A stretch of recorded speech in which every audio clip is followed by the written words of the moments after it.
পৃথিবীর প্রথম আজান সেটা কে দিয়েছিলেন, কোথায় দিয়েছিলেন, আর এই আজান কোন দেশে শুরু হয়েছিল?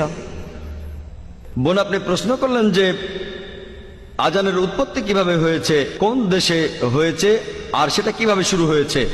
বোন, আজান শুরু হয়েছিল আরব দেশে, আরবের মদিনায়।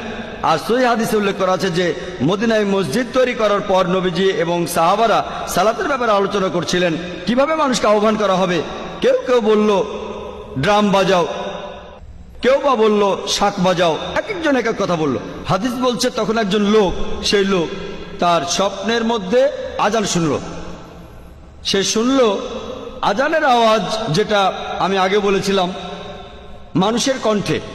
খবরটা তখন নবীজির কাছে পৌঁছে গেল, আর নবীজি বললেন সে যে কথাগুলো শুনেছে সেগুলো শুনতে খুবই ভালো লাগছে, আর সালাতের জন্য